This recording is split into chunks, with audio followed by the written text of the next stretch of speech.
अस्सलाम वालेकुम नाज़रीन, मेरा नाम अली हैदर है और आपका शुक्रगुजार हूँ कि आपने मेरी वीडियो देखने के लिए वक्त निकाला। मेरे पास तीन सबसे बड़ी खबरें हैं। आज मेरे पास खबरों का अंबार है, बहुत अहम खबरें हैं जिसका ताल्लुक जंग से है, लेकिन तीन ऐसी खबरें हैं जो कि दुनिया का धारा बदल के रख देंगी नाज़रीन। सबसे पहले मैं आपको ये बता दूँ नाज़रीन कि 4 लाख यमनी फ़ौजी। अब आप एक बात सोचिए कि यमन के पास अगर इतनी बड़ी फ़ौज है तो वो कहाँ है? बेसिकली यमनी अपने आप में एक फ़ौजी है। यमन की तारीख में अपने पिछले वीलॉग्स में आपको बता चुका हूँ, यमन का हर बाशिंदा फौजी है, वो जंगजू है, वो लड़ाका है। 4 लाख यमनी फौजी असलहे से लेस वो बाकायदा मार्च कर रहा है इस वक्त इसराइल की तरफ। ये कब पहुंचेगा, किस रास्ते से पहुंचेगा, कैसे पहुंचेगा, मैं आपको बताऊंगा। यमन ने बाकायदा तौर पे इसराइल पर चढ़ाई करने का ऐलान कर दिया। एक तो यमन की जंग जो जारी थी मिसाइलों के जरिए, रॉकेटों के जरिए, वो तो थी ही सही, लेकिन अब यमन के 4 लाख लोग इस वक्त जो है वो निकल पड़े हुए हैं। खबर कल की है, मैं इसकी तस्दीक कर रहा था, आज तस्दीक हुई है तो मैंने वीडियो में शामिल कर दी। एक है मेरे पास ये खबर जो कि बड़ी खबर है, आपको मैं इसकी डिटेल्स, इसकी तफसीलात बताऊंगा। आगे बढ़ें। हाइफा, इसराइल की जो जान है ना, मतलब इसराइल एक ऐसा मुल्क है जो ट्रेड करता है, जो इंपोर्ट करता है। इसराइल की सबसे बड़ी जो पोर्ट है यानी बंदरगाह जिसे कहते हैं वो है हाइफा। इस वक्त हाइफा का कम्युनिकेशन सिस्टम हैक हो चुका है। जब मैं आपसे बात कर रहा हूं जिस दौरान, हाइफा का कम्युनिकेशन यानी मवासलाती निज़ाम जो है, कम्युनिकेशन का जो सिस्टम है वो हैक है, हिजबुल्लाह ने हैक कर लिया। इसका मतलब क्या है कि किसी भी वक्त, मैं वीडियो बना रहा हूं, हो सकता है आप देख रहे हो अटैक हो चुका हो, हिजबुल्लाह किसी भी वक्त हाइफा पर अटैक कर देगी।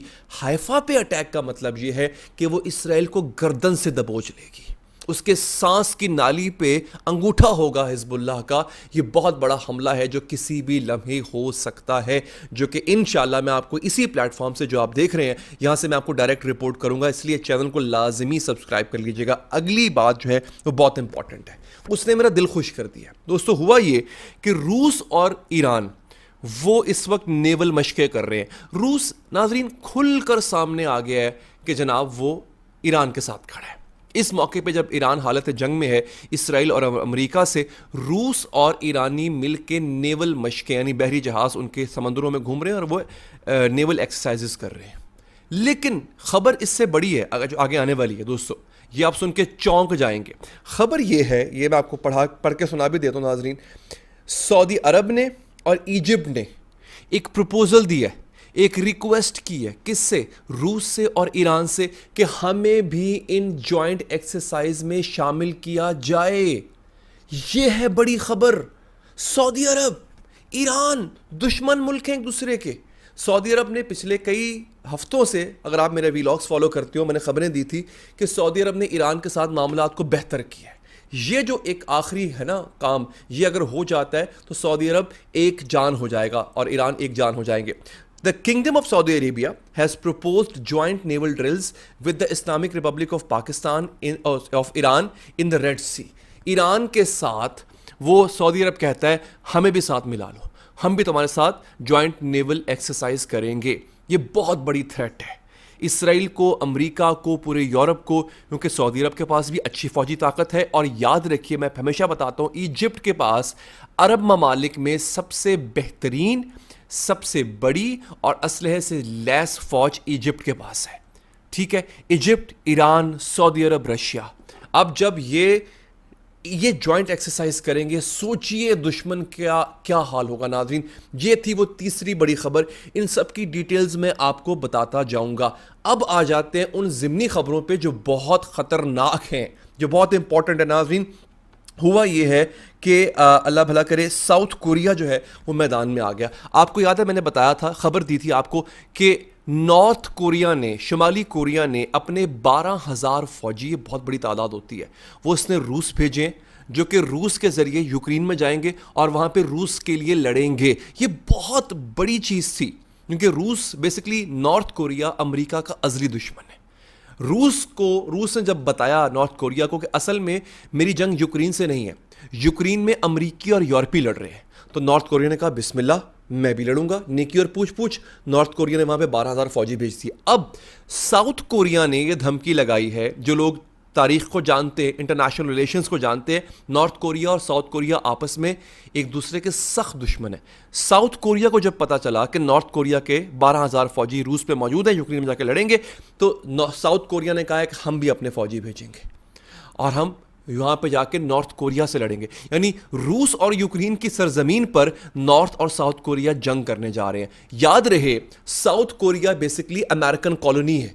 जैसे नॉर्थ कोरिया, जैसे जापान अमेरिकन कॉलोनी है, इसी तरह से साउथ कोरिया के अंदर भी अमरीकी ही मौजूद है, उनकी फौज पर भी अमेरिका का कंट्रोल है। तो ये कितना कितना इंटरेस्टिंग किस्म का सिनारियो बन गया नाजरीन कि जंग किसकी है, लड़ कौन आके रहा है। ठीक है, यही रूस है जो ईरान की जंग लड़ रहा है आके मशरिक वस्ता में।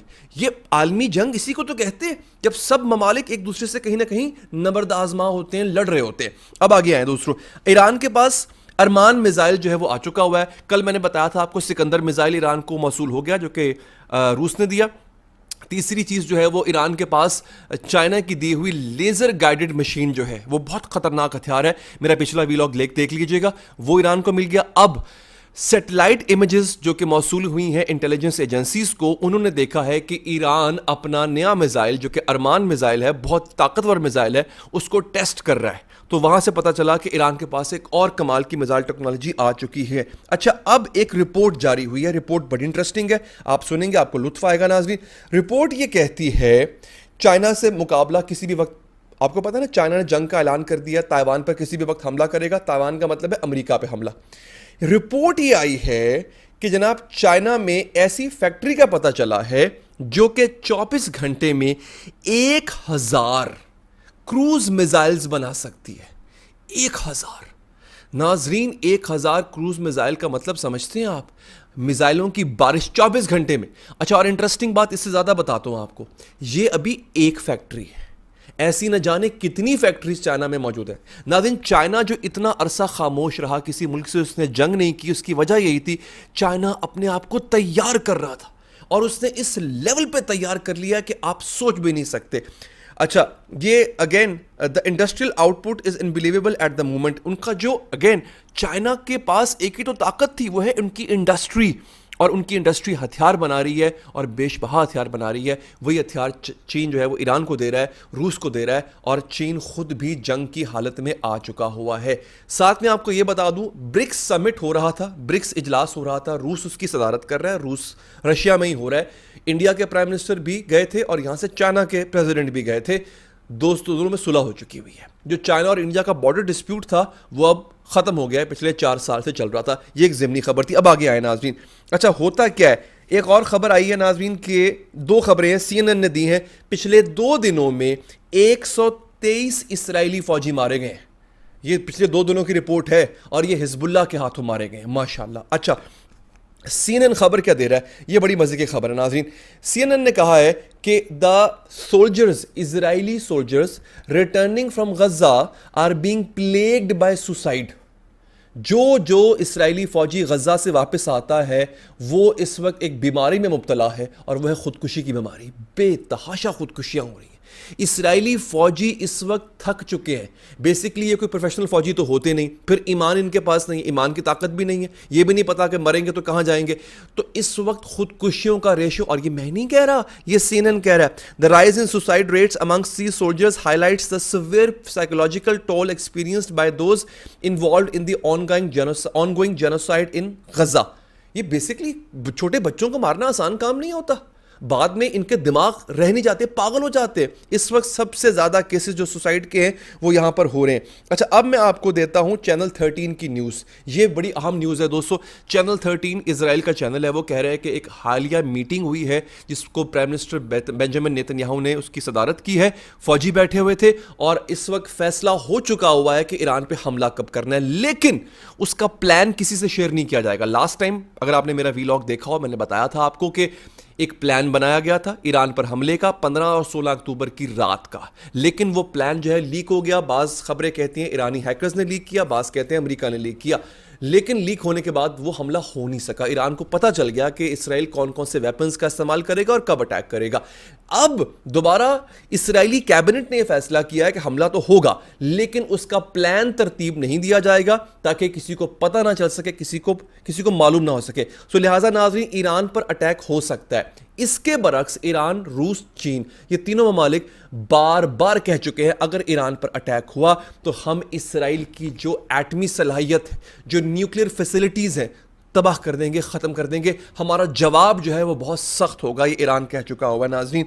अच्छा, आखिरी खबर आप मुझसे ये ले लें, चीन ने इसराइल को झंडी दिखा दी है। चीन ने इसराइल ने बेसिकली वो टेक्नोलॉजी जो कि उसने ईरान को दी है, चीन ने लेज़र गाइडेड गन्स जो दी हैं, वो एक बड़ी गन होती है, वो गाड़ी पे लगती है, वो इसराइल ने मांगी चीन से। चीन ने कहा मेरे पास नहीं है, जाओ फारिग हो जाओ। तो चीन ने बेसिकली इसराइल को ये झंडी दिखा दी है। अच्छा नाज़रीन, आखिर में मैं आपको जो पहली 3 खबरें उसकी तफसीलात बता देता हूँ। हाइफा पोर्ट पर किसी भी वक्त हमला हो सकता है, उसको मैं बराह रास्त यहाँ से इस प्लेटफॉर्म से नशर करूँगा। आपने इस चैनल को अभी सब्सक्राइब कर लेना है, ये बहुत बड़ी खबर होगी क्योंकि ये अब तक का सबसे बड़ा हमला होगा। हिजबुल्लाह ने हाइफा का कम्युनिकेशन सिस्टम हैक कर लिया है। ठीक है, इसका मतलब क्या है, किसी भी वक्त उस पर हमला हो सकता है। अपना बहुत बहुत ख्याल रखिए। अल्लाह ने के बाद।